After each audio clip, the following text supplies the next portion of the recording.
addiction provokes fear, and we need to be dispelling that. So doing things like this today and talking about it, and is so important, because most people are affected by this either directly or know someone that has. And if we can break down the walls of what addiction is, people will be able to start talking about it. And I honestly thought about ending my life many times. And reaching out for help is one of the most, the strongest things someone can do, but also one of the hardest. So I needed an intervention. No matter how many people told me I had a problem, until I believe like your head and your heart have to come together.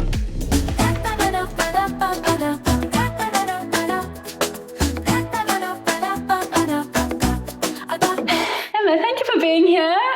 We've chatted before on a different podcast I've done, and I loved your story so much. You've got so much valuable insight on addiction, running charity, and other topics which we'll cover. So how about we just jump straight into your backstory on addiction and coming into recovery? So take us back. Well, put it this way, I never ever intended waking up one morning and thinking I'm going to become a person that is gripped by addiction. That was not in my life plan. I had a beautiful upbringing in many ways. I couldn't have had more from my mom, but I think the pressures of life got to me, and I don't know, and I've stopped questioning if I was born with addictive tendencies, but I definitely see them today. And I just was not comfortable in life. And I know that's kind of, a lot of people feel that way, but I think my default setting was to turn to things to try and fix that void that I was feeling. And it manifested in many ways from the age, really, I look back, and 11 years old was when I can really pinpoint when this really began for me. And I was having some difficulties with school, with just being comfortable with myself. And I started meddling around with food, and I had a very unhealthy relationship with food. And that's really hard when you need food to be sustained and everything like that. But I ended up going through the whole spectrum of eating disorders. And alongside that, at the age of 13, I found alcohol. Which I remember those first times of drinking it, and that feeling, not just the physical feeling, but that like, feels nice. And I think all my life up until the age of 28, I was chasing that feeling, and the more that progressed, the less that feeling came. And that for me really is the epitome of addiction. It's doing something to relieve usually a result of pain inside, to the point where it's detrimental. So I could tell you a million more stories, but it got really messy in a nutshell. And I've been brought up with good morals, but I lost all of those through drinking, and drink became the predominant factor up until the age of 28, when I was so desperate, in such a dark place, having lost my driving license, unemployable, lost friends, couldn't hold down work, relationships, really just wanting to end my life. And at my worst, drinking about 2 litres of vodka a day, having been to university, having all these opportunities laid out in front of me, but drink would come in and remove them. They call it the great remover. And it really did, to the point where I couldn't live with it, and I couldn't live without it, and I needed help. Did you know you were an addict through that, or was it kind of just like what you knew? I knew there was something not quite right, but I would also gravitate to people that maybe helped me to not see it, so maybe had their own things going on. Or if people did get a bit too close to the bone around it, I would move friendship groups, or it got to the point at my worst, so I was just isolating. I didn't have any friends. But a few people over the period of my life had said that I had a problem. And I remember a lady once said, alcoholism. And I had this picture of what an alcoholic looks like. And it certainly wasn't me. But I knew there was something seriously wrong. Yeah. But I didn't have the education. I didn't have the understanding. My mum was trying desperately to get me help throughout all of this. And I tried different detoxes and different things. But I had this thing of, I'm not as bad as them. Not being, it's denial, really. Yeah. Yeah. And can you talk a little bit more into that denial? How did you come to the place where that shattered and you realized you really needed to sort things out? I think I'd burnt so many bridges, to be honest, and my life was getting much more narrower. And I honestly thought about ending my life many times. But in some ways, I didn't have the courage to do that. My faith carried me. I've had faith all through. But for me, I was so unbelievably helpless. And they describe it in addiction, hitting a rock bottom. And my physical health had gone down. And I didn't recognize myself when I looked in a mirror, or, the only thing I really knew at that worst point was, my name. I couldn't have told you what I liked to listen to music, or what I liked to eat, or anything. It was, everything had gone. And there was very little to hold on to apart from a tiny little glimmer of hope in a life that would be different. Okay, so that addiction kind of stripped everything from you, and you had a little glimmer of hope. What was that glimmer, and how did you start building from that glimmer of hope? I mean, for me, I genuinely believe that good people coming alongside people is absolutely key. And people don't have to have all the answers, but by someone journeying with you in the mess, to be honest, really helped me, because I knew I couldn't do this on my own. And reaching out for help is one of the most, the strongest things someone can do, but also one of the hardest. So I needed intervention, and no matter how many people told me I had a problem, until I believe like your head and your heart have to come together. My head knew, but did I really want to stop something that had been a crutch to me for so long? It became like my best friend, alcohol.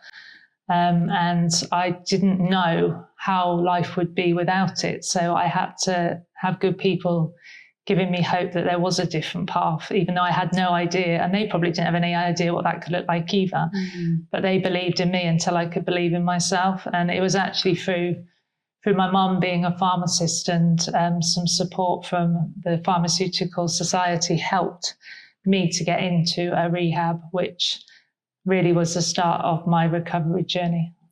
And what did that recovery journey look like a bit? I think you did mention that you had a relapse as well in there. Yeah. Talk us through that. I think people can almost perceive, like, when somebody's lived a life of absolute chaos and unmanageability like I had, and many people I see today, people focus so much on getting free of that addiction, but actually that really is when a lot of the hard work begins, because that crutch has gone. And for me, it was suddenly I am seeing Emma as I am, all the wreckage of the past and the chaos of years of addiction.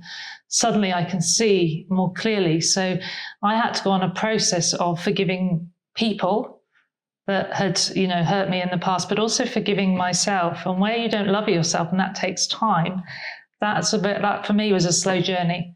And there's a lot of, healing to be done in that. And I'd love to tell you that, back 17, 18 years ago, when I first got into that rehab, that I stayed sober. I didn't. It's hard, because we live in a world today that is telling us to, instant gratification, fixing ourselves on things. It doesn't necessarily need to be drink, but it could be, look at social media, look at all the things that feed us the same chemical reaction in our minds as a drink and a drug do. So the world is telling us it's okay to be like this, and feeding us with this, and living in a world that is gripped by addiction is hard for somebody that's trying to curb that in order to live. Yeah. And when you came through your recovery, what did you do? You started a charity. Can you talk us through that journey and kind of how it came about, start, and where you are with it now? Well, put it this way. When I went into that rehab years ago, I remember the very first day where I had a bit of clarity after this medical detox that, there's a lot of medicine to try and help you come off alcohol, because it can be so dangerous. And I remember I met so many people in this rehab that desperately wanted to be counsellors or people that work in addiction. And that, my hat goes off to people that suddenly straight away had that desire to give back in that way, but I didn't. I felt like I've lived an absolute life of addiction, and why on earth would I want to work in this? So I went on my own personal journey of almost fighting against what doors were opening to go into that. And actually for me, it was really good, because I I needed to focus on Emma. I needed to do things very slowly and gradually so they last. And I don't know what tomorrow brings, but, bit by bit, I was able to volunteer, to give back, to get my first job in recovery, which, was at the time in London. And then in the, second recovery after I drank again was to work with the local college. And I needed that. And bit by bit, though, I saw, and it probably links into my faith as well, which is key. I don't just, but I kind of felt like there was something bigger out there for me, and I didn't really know what that was. And it was beautiful because when I moved to Bournemouth, I started volunteering again and different things. And I met a beautiful charity which I worked for locally that helps like the homeless, food banks, money advice and things. And I kept seeing people coming into a homeless shelter or a food bank, getting what they needed at that moment. But then if they had addiction bubbling away and it wasn't addressed, that would be the key denominant that would bring them back into the chaos that had brought them to our door. So I actually set up an addiction project within this charity, and I was their operations manager at the time, which still baffled me, having such a beautiful job with such a great organization. But that was a real journey, of people believing in me and me being able to use my skills to develop things. And alongside that, I was actively involved with my local church and running addiction courses. And I've seemed to just have this brain, which I'm sure is great in many ways, but it can be absolutely frustrating because I'm quite pioneery and I'm like dream, and that's what recovery's given me, the ability to dream and to dream big dreams. Or it's like, I call them scary, audacious dreams.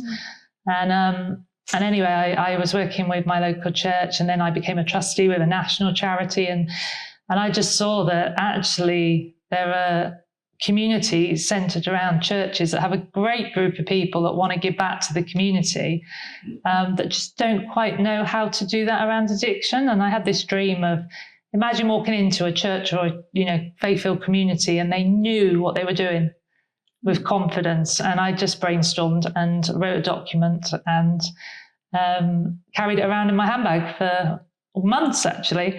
And it got all scrushed up in my handbag. You know what women's handbags are like? They can be like a TARDIS. And this ended up right at the bottom, and it had coffee stains on and all this stuff. But then it was amazing seeing people that have been put in my path. And I met a lady who was a concept design specialist, and somebody believed in me and gave us a bit of money to help bring this to life. And just the right people. The charity I was with supported me. They actually said, we want to almost push you into leaving. And that was like scary. Change is scary for anyone, especially, myself with the life I've led. But they encouraged me and released me into this. And that's how the charity I run got birthed. And it's been over 5 years now as a charity, and there's 5 staff. That's growing to 7 in January, and we work nationally equipping churches and communities to run addiction work. And what does that equipping look like? We take a volunteer team on a journey of training and upskilling so that they're filled with confidence and knowledge to teaching them about how to help people in recovery. Yeah, so looking at things like addiction awareness, mental health awareness, how to welcome people, how to manage difficult situations. And then it's almost like putting like a rubber stamp on that team that they've actually invested into helping people before flinging the doors open of a building and saying, come in, because all too often I see great things happen to meet a need. Like, for example, you have a lot of homeless people in an area, then people come together, which is wonderful, and set up a homeless shelter. But actually, rewind the tape, the teams might not understand how to then manage the people in there. And you see a lot of things maybe falling or not sustaining because the teams haven't been invested in. So that's my heart, is to really help teams to be confident, to do the do on the ground, and be the feet on the ground and the hands and feet. But also in that, we hadn't expected to write courses, one of which you helped us film, which is amazing. And that's national, and people are using that. We're actually looking at, later next year, get that course going into prisons, which we've just heard. And we want to do things like preventative with young people, and also looking at families, because families affected by addiction are often the people that are really forgotten. So we're looking at this in a very holistic manner, so that teams are equipped, excellent resources, continual upskilling, mentoring, really going on a journey with people. And that, for me, has been what saved me. There's this thing about, I always say it, but like when geese fly together, they go in like a V shape, don't they? And they alternate who's at the front, but they're constantly in that. And they can fly like so much further because they're all journeying together. And that for me is about building community and upskilling. Wow, that's really beautiful. I love that picture of the geese. With the addiction, you mentioned kind of just how we can be addicted to a lot of different things. And I think possibly when I think of addiction, I do think of, alcoholism or drugs, the big things. And we don't realize that actually a lot of us have some addiction somewhere in our lives that are holding us back in some way. Yeah. So speaking to that and maybe how that course that you created helps people address things that aren't the big drug addictions but still holding them back in life. Well, I heard of a really interesting one the other day, just last week, that I had not thought about as a form of addiction. And when I say addiction, I always say now addiction and destructive habits, because they're so interlinked. And actually, if we can dispel the connotation, because addiction is a very harsh word when you think of what it involves. It's like, actually we're programmed to be addicted to things these days.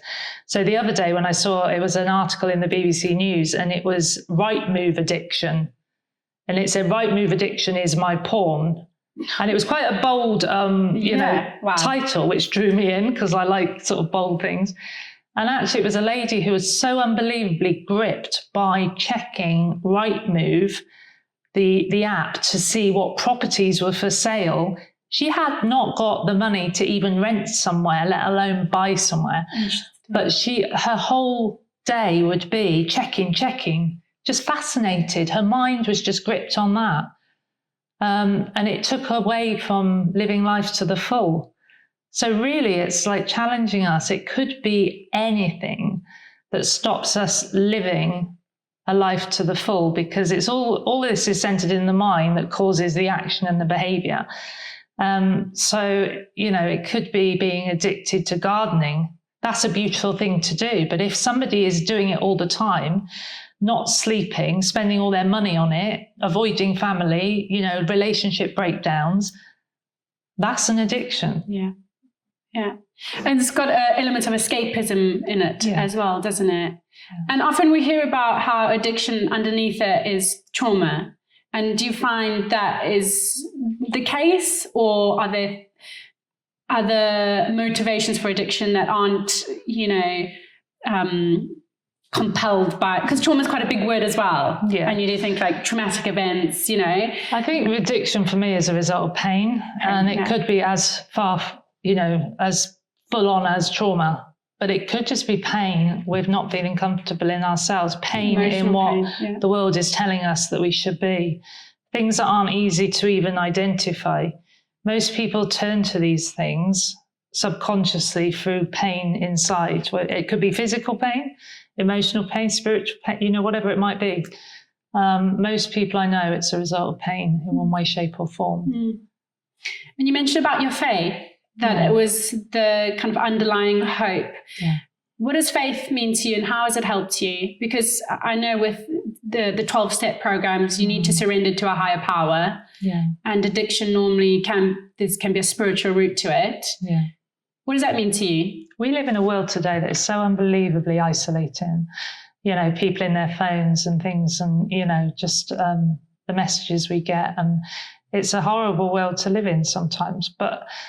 And people let us down. And I realized that having faith in something bigger and greater means I'm not reliant on the things that will let us down, because God for me is the one certainty, that cares for me, loves me, things that I've really struggled with myself.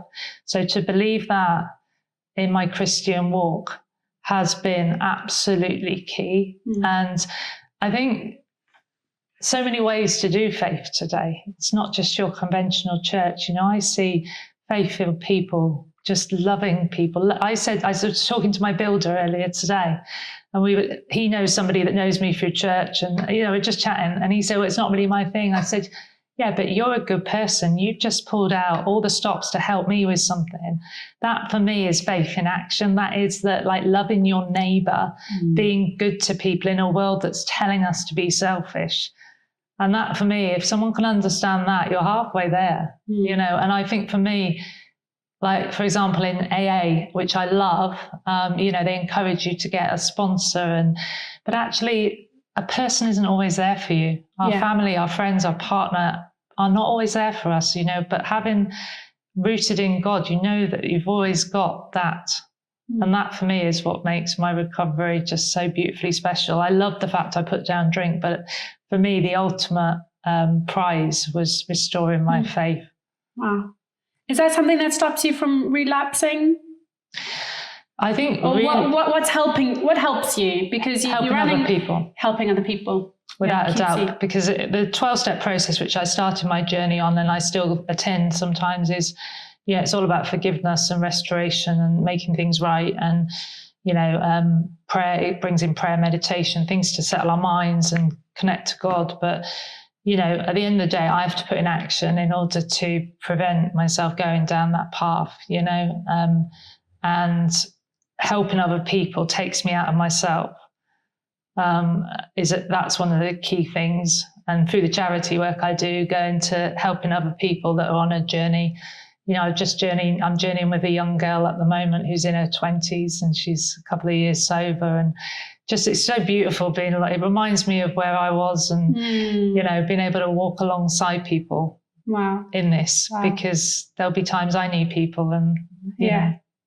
It's so beautiful how it's how your journey has come into helping other people now, and it just shows that how powerful hope is. Because for other people who are just starting out their journey of being recovered, to have somebody like you that they can see, it is possible. Because sometimes we can think it's not possible to change. Because we do see scenarios where people don't change and the addiction really does grip them. So I just think it's really, really beautiful that there is these hopeful stories, and there's actually quite a lot of them out there, which is really positive. But I never believed I could do this, and like I said, it was only people coming alongside me, and people might look at this and just see somebody that might appear to have it all together. But I think one of my biggest strengths today is there's times where I'm not okay, and it's okay to not be okay. And, life can be hard, caring for my mum who's not been well, or, my own sort of health stuff, or whatever it might be. And I guess the beautiful thing about a recovery program is it encourages us to be really open and get to the raw honesty. Because for me, someone described it like addiction is there in the post for me, like a letter in the post that's got lost. It's still out there, and it could drop through your door at any time. And it may never, but it could. And it's, how do I keep, on top form so that I'm prepared for any eventuality? Because it's not just in the difficult stuff. Goodness, the amount of difficult stuff I've been through in recovery, and I haven't drank on it. The only times I've come closer was when really good stuff was going on, and I took my eye off the ball or something. So it's cunning, and they say it's cunning, baffling and powerful, and it really is. And for every individual, the levels of cunning, baffling and powerful will be different. And that's why the more people that we can have around that understand it. The community is so important. And people that can have the courage to tell people, be accountable and say, I don't know all the answers, but I'm here with you. And addiction provokes fear. And we need to be dispelling that. So doing things like this today and talking about it, and, is so important, because most people are affected by this, either directly or know someone that has. And if we can break down the walls of what addiction is, people will be able to start talking about it, because it's more abnormal when people like myself aren't, doing the stuff they do, because you're programmed into it. Look at young people today, with their mobile phone, they're constantly like this, or gaming. I heard a horrendous story the other day about a young lad that was gaming so much that he would, urinate and everything on his gaming seat, to the point where he was stuck to his chair. And the paramedics had to take him in the chair to the hospital to help to remove the chair from his body, because he'd been sitting in it for weeks and weeks and weeks. And we're going to hear more stories of this. Yeah. Wow. What has addiction taught you? I know it's taught you a lot, but is there something particular that it's really kind of brought to the surface of your life? It could be something positive or just about humanity. Gosh, what's it taught me? It's taught me that no one is immune to this stuff at all. If anything, we're living in a world where we are pushed towards it. And it's taught me, I've seen the low lows and the high highs. I've seen the most beautiful things, and someone described it like I get the privilege of a front row seat to miracles, but I also get a front row seat to the devastation that this can cause. I have such compassion for people that go through addiction and get into recovery, but also compassion for those that aren't yet on the journey. And I believe that we need to start talking about this to change things. Is that 5 minutes, Mom? Okay, thank you. You are potentially writing a book about something to do with addiction. Tell us a bit about that. I laugh because it's quite funny, because over the years, many people have said to me through the stories, that I've lived through and just my addiction walk and things, that I should write a book. And I know that every time someone said it to me, the response has been, I can't, I'm too busy. And anyway, I feel recently that I've been really kind of being spoken to about writing a book about busyness, actually, because, never ever have we had so many things that are designed to save us time, but never ever in history have we had so little time. And actually, we're living in a world where busyness, people can aspire to do things and end up being busy, but busyness is a key offender in stopping people from, being with their families, their friends, rest time, their health.